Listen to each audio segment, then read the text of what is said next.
Hey guys, Mr. George Remus here with another build guide for Onslaught Level 4. We are looking at Ultimate Valby with her Transcendent Module Supply Moisture. There are two versions of this build, a non-crit version, which is what I prefer to use in the wild, and then you have a crit version that can do some pretty nutty things damage-wise, but it's a bit riskier and it works even better in team comp, so I'll include both just so you guys have options.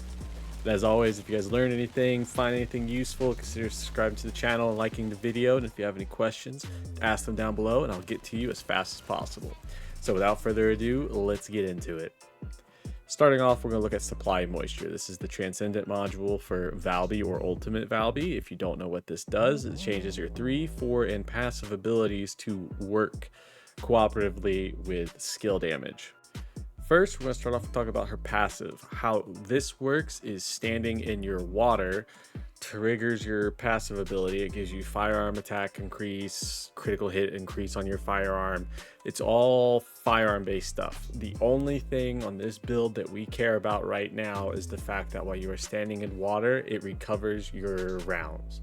So every once in a while, you need to make sure you're standing in water while you're shooting enemies to get your reserves of ammo up. Next, looking at her 4 ability, instead of the big water bomb that you get to shoot, you shoot puddles on the ground. Enemies that touch this get the electric resistance reduction, the non-attribute reduction, and the movement speed reduction. And it does continuous damage over time, as well as inflicts washing. Washing does an AoE explosion that does the majority of our damage.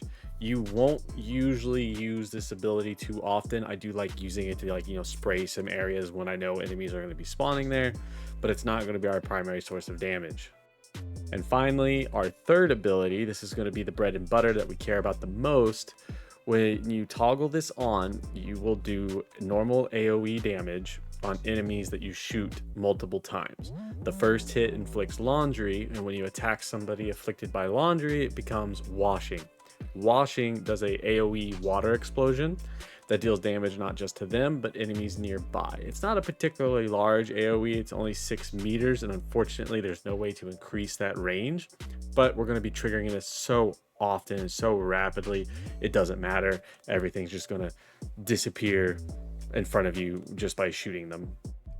Looking at our trigger module, we're going to use the gap in time module. Whenever you hit an enemy with a normal AoE, which our 3 ability is a normal AoE, it will do a additional attack. Mine does an extra 34% damage based off of the trigger rate. The trigger rate is determined by your cooldown. We will not invest anything in cooldown because the math is your base cooldown, which is 100%, minus your reduction. So if we're not reducing anything, this will trigger 100% of the time. All right, for a quick demonstration of what this will look like in game, is if you're standing in water, you see my passive is now turned on. Toggle your 3. When you shoot an enemy, you see the water splashing around on all the enemies because I'm hitting them rapidly. You'll notice my ammo never went down, and now that I'm no longer in water, my ammo is not going to regenerate. And this is what the gameplay loop is going to look like when we use our proper weapon. You're going to be hitting all kinds of ads all over the place, and it's just going to be a water park. Looking at the non-crit version first. Again, this is my preferred one for public queue just because it's easy, it's safe, and you're still doing oodles and oodles of damage, and the requirements to put it together aren't bad at all. So starting off, we're going to look at damage. So first, non-attribute amplification. This gives us non-attribute skill power at the cost of critical hit damage, which is fine because this is not a crit build, so this is perfect. We're going to run maximize skill. This gives us base skill power boost, which is awesome at the cost of skill cooldown increase. We don't care about our skill cooldown because we're not running anything. You're just going to have your 3 toggled the whole time. So this is just pure profit. We're also going to run widespread execution. When you land a normal AoE type skill attack, you gain skill cooldown, but you also gain 25% skill power. Again, we don't care about gaining skill power because we're not running any reduction on this build. This is pure profit for us. Next, we're going to run Spear and Shield. This is going to do 2 things. It gives us a little bit of skill power boost ratio, and it also gives us some defense for survivability. Non-attribute Centanium. Sorry if I said that wrong. This gives us 10% non-attribute skill power boost ratio. It's just a little bit more damage. Next, Valby's abilities have the added effect of doing bonus damage based off of her MP. You are aiming for 650 MP. You do not need this on your ancestor mods. You can get this through regular mods fairly easily. So for that, I'm running Enlightenment and HP Conversion. These two mods together, plus some other stuff, gets us the MP requirements. Finally, the last two spots are for survivability. I have maxed HP here, and this other spot is kind of up to what you guys want to do.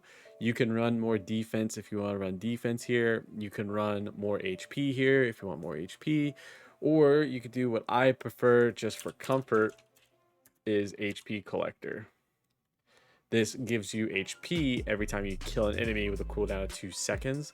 It's not a lot, but it is free health when you don't want to have to worry about picking up orbs. For your ancestor mod, you want fusion skill power boost ratio and non-attribute skill power boost ratio. If you get a third option, you want something like defense or even possibly MP if you want to free up another mod slot. You don't want skill cooldown, but as long as you have more addition to skill cooldown with maximized skill and widespread execution, you can have some reduction and not have to lose damage on gap of time. Now for the crit side of things, the same rules apply, but we're going to push critical hit rate as hard as possible. You really want to have about 30% critical hit rate in total while we're done. Valby's crit rate is only 5%, so you need as much boost as possible to reach that 30%. So to achieve the critical hit rate, where we're going to be getting that is skill insight, critical hit rate 115%, and emergency measures for the extra 65-ish percent. And then on your ancestor mod, you want critical hit rate as much as possible, and then skill critical hit damage. Those are your priorities on the crit version of this build. Another mod that's really important here is non-attribute integration. This gives you non-attribute skill power and a little bit of skill power or skill critical hit damage. This fits wonderfully in this build, and it's probably one of my favorite mods to run because it's not something we normally get to run. The only other really different mod is skill concentration for skill critical hit damage. We're running the same MP mods and increased HP. You'll have less defense and less potential health overall running this build, so it's a bit more risky, but you will do more damage if you have a really good ancestor mod. For our weapon, we're going to be using the very popular hammer and anvil. If you're not aware, this is definitely a meta weapon. Inez can also take big advantage of this. If you're not sure how it works, you have two firing modes. You have hammer, which we do not care about, and then you have anvil. You trigger anvil by either using your left trigger to toggle aim or right click to toggle aim. However you aim switches the firing mode. When you shoot up in the air, it creates like a firework ricocheting effect, and the bullets will land down on the enemies below, hitting them multiple times, triggering our third ability to do bunches and bunches of damage. It's actually really silly. I'll show you a demonstration here in a minute. These are the mods that I'm running. You're not going to be doing firearm damage as your primary source.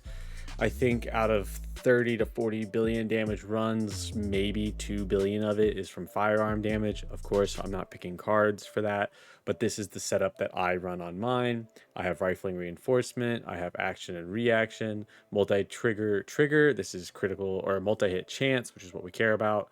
I have multi-piercing trigger. This is damage and chance. I have shell up for shell capacity. This gives you more bullets flying out when you shoot. Fire rate up, charge amplification. This is just firearm attack at the cost of critical hit damage.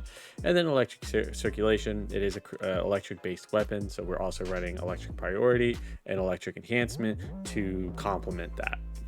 For weapon cores, you want fire rate in your free slot. The more you shoot, the more damage you're going to end up doing. Keep in mind, when you're in anvil mode, it reduces your fire rate by 50%. So you need as much benefit to fire rate as you can get. This is where I would slot it. Electric attack, because it's an electric weapon. For your yellow cores, I like grapple hook time, and I will show you here in a moment how we can take advantage of having 2 grapple hook reductions. If you don't want to use your grapple, you can put sprint speed here instead, but I highly recommend the grappling hook. And then after that, just because it's Legion of Darkness and Onslaught 4, we run additional weapon attack versus Legion of Darkness. And then for your readjustment, I went with multi-hit damage, multi-hit chance, firearm attack, and then additional weapon attack versus Legion of Darkness.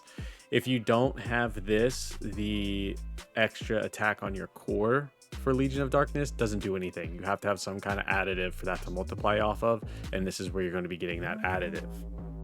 Now, for a demonstration of what this will look like in game, this is your default setting. This is your anvil setting. You notice the crosshairs will change. This is the firearm mode that you want.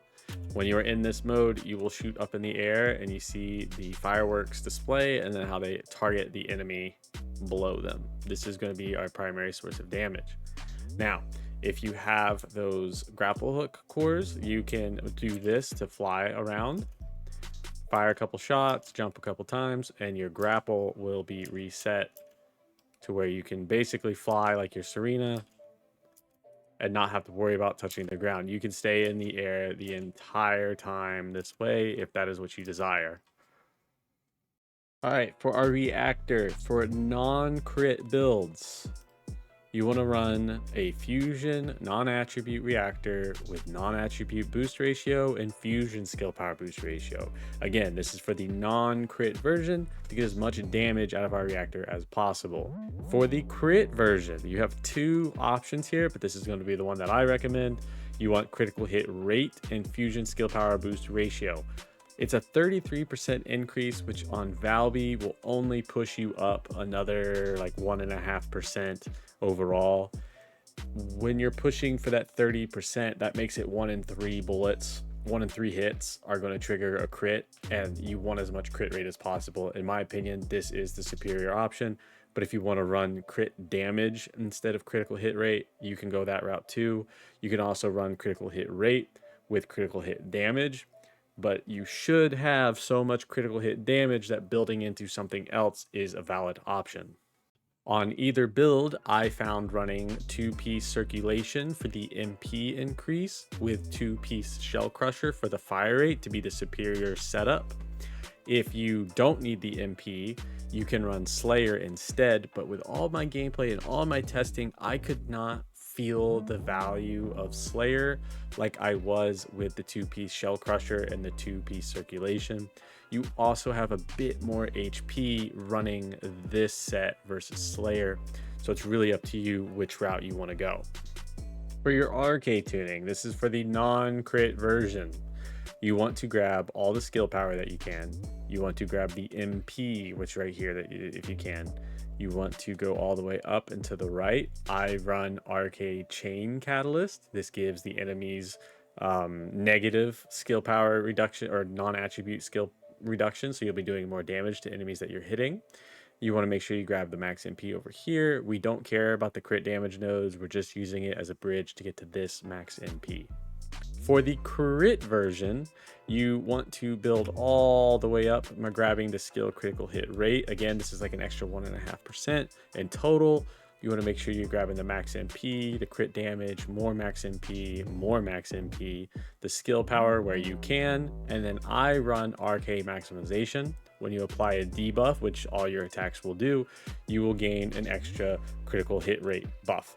This will be up the entire time. Again, it's an extra 1.5% to help push you to that 30% mark or even higher, depending on your ancestor mod.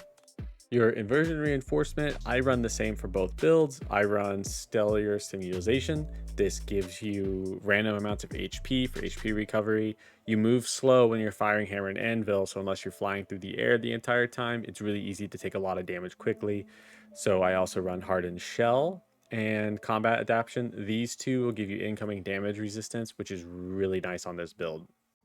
And then for some notes with Onslaught, particularly with level 4 and using this, you need to be aware of the fact that you are very vulnerable while you're firing hammer and anvil on the ground.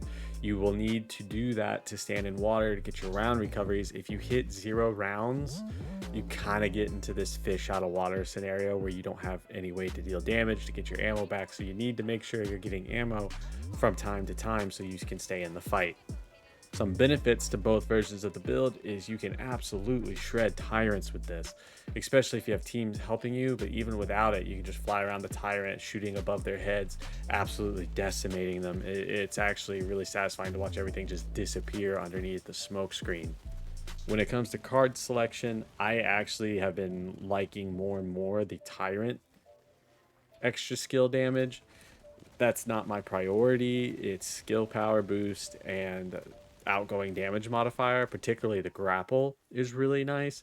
Be careful taking something like Rampage or Offense Master where you will be taking more damage because again, you move really slow if you're on the ground with Hammer and Anvil, making it really easy for you to take additional damage.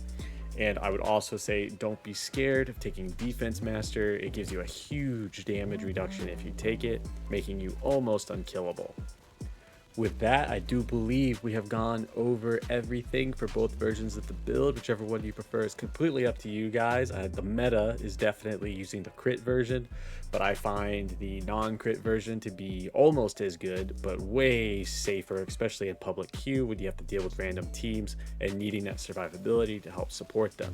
If you guys have any questions or comments, ask them down below. I'll be more than happy to answer them as fast as possible. If you guys learned anything or enjoyed the video, consider liking it and subscribing to the channel to help support that channel growth. Until then, I hope you guys all have fun with Valby and absolutely decimating everything.